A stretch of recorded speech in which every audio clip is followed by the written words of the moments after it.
Yes, reka nongere mbasuze kandi bayikaze kuri wowe ukunda kandi ukurikira Keya Empire n'amakuru agezweho tugeraho muri aka kanya ho FARDC iri kwigamba ko yahanuye drone ya RDF. Igisirikare cya Repubulika Iharanira Demokarasi ya Kongo FARDC kiri kwigamba guhana drone ya gisirikare y'u Rwanda kivuga ko yari yinjiye mu kirere cya Kongo mu buryo butemewe. Mu itangazo FARDC yashyize hanze ikaba imaze kuvuga ko iyo drone yahanuriwe mu gace ka Poezero mu ntara Kivu y'Amajyepfo. FARDC ikaba rero iri kuvuga ko icyo gikorwa gifatwa nk'ubushotoranyi bugaragara ndetse ko ari undi mugambi wo guhungabanya umutekano w'igihugu cya Kongo. Itangazo yasohoye rigira riti drone ya gisirikare y'u Rwanda yari yavogera ikirere cya Repubulika Iharanira Demokarasi ya Kongo yahanuwe neza n'ingabo za FARDC muri Poezero mu ntara Kivu y'Amajyepfo. FARDC ikaba yakomeje ivuga ko ingabo zayo zikomeje kuba maso ndetse no kwitegura kurinda ubusugire bw'ubwigenge bwa Repubulika Iharanira Demokarasi ya Kongo. Ibyo yise ibitero cyangwa se ibikorwa by'amahanga kugeza ubu u Rwanda ntiruragira icyo rutangaza ku byatangajwe na FARDC ku bijyanye na drone bavuga ko yahanuwe. Ku rundi ruhande umutwe wa AFC M23 uri mu ntambara n'ingabo za leta ya RDC kuri wa kabiri watangaje ko kuva isaa 10:00 za mu gitondo cyo kuri uyu wa kabiri tariki 19 Gicurasi 2026 ingabo zishyize hamwe za leta ya Kinshasa zagabye ibitero bikomeye mu bice bya Amasisi. AFC M23 ikaba ivuga ko ibyo bitero byibasiye abaturage bo mu duce duto cyane twa Mitimingi, Gatoyi ndetse no mu nkengero twakoreshejwe drone z'intambara ndetse n'imbunda ziremereye. AFC M23 ikaba iri gushinja ubutegetsi bwa Kinshasa ko bukomeje ibikorwa bya gisirikare bishyira abaturage mu kaga mu gihe imirwano ikomeje gufata indi ntera mu burasirazuba bwa Repubulika Iharanira Demokarasi ya Kongo. Ni mu gihe Kinshasa aho Constant Mutamba ufunzwe yihanangirije urukiko rwamuhamagaje. Constant Mutamba uyu akaba yarabaye minisitiri w'ubutabera wa Repubulika Iharanira Demokarasi ya Kongo kuva muri 2024 kugeza 2025 yihanangirije urukiko rw'ubujurire rwa Kinshasa rwamuhamagaje kugira ngo atange ubuhamya kwinyerezwa ry'umutungo. Tariki ya 2 Nzeri 2025 urukiko rusesa imanza rwa Repubulika ya Demokarasi ya Kongo rwahamije Mutamba icyaha cyo kunyereza miliyoni 19 z'amadolari rumutegeka kuyasubiza mu kigega cya leta ndetse no kumara imyaka 3 akora imirimo ifitiye igihugu akamaro. Mutamba rero agikatirwa cyane yohererejwe abashinzwe umutekano kugira ngo bamute muri yombi, ariko we akomeza kuvuga ko arengana. Asobanura ko yagambaniwe n'abakomeye kubera ko yabangamiraga inyungu zabo, n'ubu akaba agifunzwe. Minisiteri y'ubutabera ya Repubulika ya Demokarasi ya Kongo yafunguye dosiye igamije kumenya irengero ry'amafaranga menshi y'indishyi Uganda yahaye iki igihugu ikomoka ku byaha ingabo zayo zakoreye muri Kisangani mu myaka irenga 20 ishize. Indishyi yoherejwe mu kigega cyateganyirijwe gufasha abagizweho ingaruka n'ibyaha by'ingabo za Uganda muri Kisangani kizwi nka Frivao. Abayobozi bacyo nabo mu zindi nzego zifite mu nshingano bajyanywe mu rukiko. Mu rubanza rwa dosiye ya Frivao rwabereye mu rukiko rw'ubujurire kuri uyu munsi tariki 19 Gicurasi 2026 hagaragajwe imbogamizi zabaye mu gutumiza Mutamba, aho umusirikare watumwe kumuha inyandiko imuhamagaza yihanangirijwe ibikomeye. Nk'uko urukiko rero rwabimenyeshejwe, Mutamba yabwiye uyu musirikare ko yarwanyije umuyobozi w'ihuriro AFC M23 rirwanya ubutegetsi bwa Repubulika ya Demokarasi ya Kongo Colonel Nanka Joseph Kabila wayoboye iki gihugu n'abandi, ariko byarangiye ari we ufunzwe. Inyandiko hangaha yakozwe ku magambo ya Mutamba igira iti Colonel utangiye kunkurikirana ndetse no kubwiherero narwanyije Colonel Nanka, narwanya Joseph Kabila nabaye minisitiri muri iki gihugu, nzi amabanga menshi, ese wibagiwe ibyo twavuganye ntuzagaruke hano. Uyu mufungwa rero akaba yakomeje abwira uyu musirikare ati ube ubwa nyuma unzaniye iyi nyandiko ubutabera ubutaha nuyigarura nzakora akantu bamaze kunkatira igihano bareke bakora icyo bashaka sinzigera anza mu rukiko. Nyuma yo kwihanangiriza urukiko, Mutamba yamwoherereje icyemezo cyo kwa muganga cyashyizweho imikono 2 tariki 15 Gicurasi 2026 kigaragaza ko afite uburwayi burimo stroke nk'impamvu yo kutitaba kwe.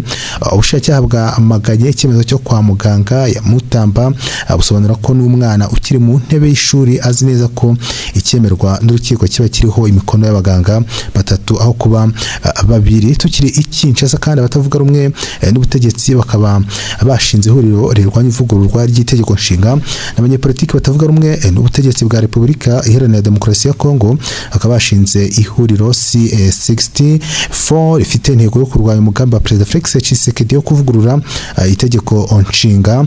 Iri huriro rero rigizwe n'abanyepolitiki bakomeye muri iki gihugu barimo Martin Fayulu washinze ishyaka SID, Moise Katumbi washinze ishyaka Ensemble, Jean-Marc Kabundi wa ACI ndetse na Delice Sanga wa Amvore na Matata Ponyo wa RGD.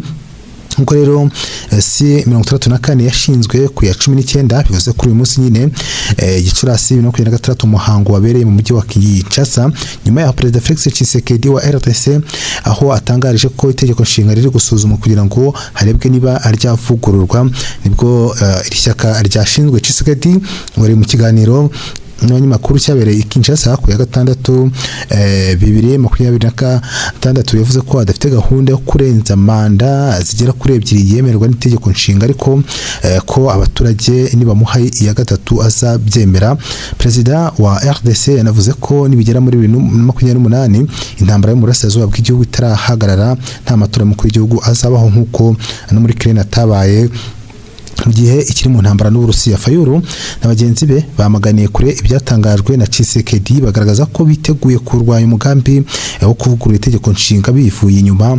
Banaboneyeho gusaba ko abanyekongo bajya mu biganiro kugira ngo bakemure ibyo batumvikanaho ariko leta yabimye amatwi. Ubwo batangizaga rero C64 bashimangiye ko nta muntu ugomba guhindura itegeko nshinga cyane cyane ingingo yaryo ya 64 ivuga ko umunyekongo atagomba kurenza manda 2 kandi ko biteguye kwifatanya mu kurwanya uzagerageza kubirengaho. Abitabiriye uyu muhango bari bazamuye amabendera y'amashyaka yobowe n'abatangije iri huriro ndetse n'ibyapa byibutsa Tshisekedi ko manda ye ya kabiri izarangirira muri 2028 bityo ko nyuma y'icyo gihe atazaba kiyobora Repubulika ya Demokarasi ya Kongo. Mu gihugu cya Kenya ho nuko polisi yafunze abarenga 110 bari mu myigaragambyo aho polisi ya Kenya yatangaje ko yataye muri yombi abantu 118 bakoze ibyaha birimo ubujura bitwikiriye imyigaragambyo yatangiye tariki ya 18 Gicurasi uyu mwaka igamije kwamagana izamuka ry'ibiciro by'ibikomoka kuri peteroli. Imyigaragambyo ikaba yaratangiye mu gitondo ituje ariko byagezaho abiganje mu rubyiruko bahangana n'abapolisi bari bagiye kwikumira bangiza ibikorwa remezo basahura amaduka banabuza ibinyabiziga kunyura mu mihanda. Ikaba yaratije umurindi indi yatijwe yatangijwe rero n'abatwara abagenzi mu buryo bwa rusange mu modoka zizwi nka matatu batangaje ko bahagaritse akazi bamenyesha leta ko bazagasubura mu gihe leta ya Kenya izaba yagabanyije ibiciro ya lisansi ndetse n'amazutu. Abigaragambya bavuzweho kumara amasaha menshi bafashe bugwate centre ya Kitengera kuva mu gitondo cyo kwa 18 Gicurasi uyu mwaka batemerera abatwara ibinyabiziga kunyura mu muhanda waho barasenya baranasahura nta kibakoma mu nkokora. Umuyobozi wa polisi mu karere ka Kajiado Alexis Shikondi yatangaje ko hari imodoka zitagira ibirango zavanaga amabandi mu bice bitandukanye yitwikiye imyigaragambyo mu bice bitandukanye zibajyana muri Kitengera kugira ngo akorere ibyaha. Shikondi akavuga ko rero bazareba kuri CCTV kamera zashyizwe ku nyubako ziri hafi kugira ngo bamenye izo modoka abari bazirimo rero n'icyo bari bagamije abazamenyekana bazahanwa n'amategeko.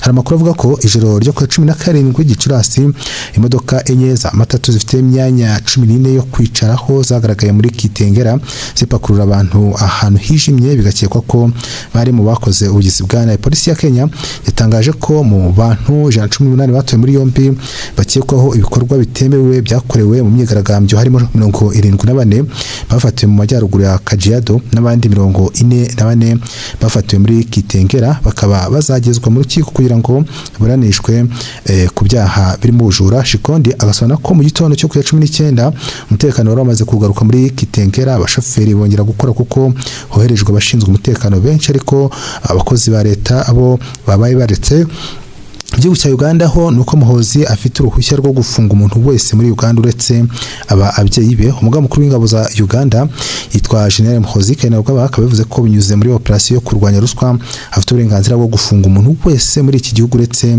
ise Perezida Yoweri Kaguta Museveni ndetse na Janet Museveni. Mu butumwa yashyize ku rubuga rwa X kuri uyu wa kabiri akaba yavuze ko yahagurukiye ibikorwa byo kurwanya ruswa. Yakomeje avuga ko binyuze muri operation yise iyo kurandura ruswa Mariza Ofisadi umuntu wese ashobora gutabwa muri yombi uretse Perezida Museveni n'umugore we. Ati Perezida yemeje ko binyuze muri iyi operation umuntu wese muri Uganda yatabwa muri yombi uretse Perezida n'umugore we, undi wese muri iki gihugu yafungwa. Ubutumwa rero bwa Muhoozi buje nyuma y'iminsi mike muri Uganda hatangiye ibikorwa byo gusaka inzu za Anita Amongo wahoze ari Perezida w'Inteko Ishinga Amategeko no gufatira imodoka ze bitewe n'ibyaha bya ruswa no kunyereza umutungo akekwaho. General Muhoozi akaba yavuze ko nyuma y'uyu mugore hakurikira abandi bayobozi, ashimangira ko bakwiriye korohereza inzego z'umutekano kugira ngo badatabwa muri yombi. Avuga ko operation Mariza Ofisadi nibwo igitangira kugeza ubu hari imitungo y'abantu n'amafaranga bamaze gufata. Ati byose rero bizasubizwa mu isanduku ya leta. Vuba nzabagezaho raporo y'ibanze. Buri muyobozi muri guverinoma namugira inama yo gukorana neza n'inzego z'umutekano kugira ngo yirinde gutabwa muri yombi. Uyu mugaba mukuru w'ingabo akaba avuze ko undi mwanzuro wafashwe mu kurwanya ruswa n'inyerezwa ry'umutungo rero ari uko ari we uzajya akurikirana ibijyanye n'amafaranga ashorwa mu kubaka imihanda i Kampala kandi akagena uko akoreshwa muri rusange. Mashimire mwe mwese mukunda kandi mukurikira amakuru yacu kuri Keya Empire.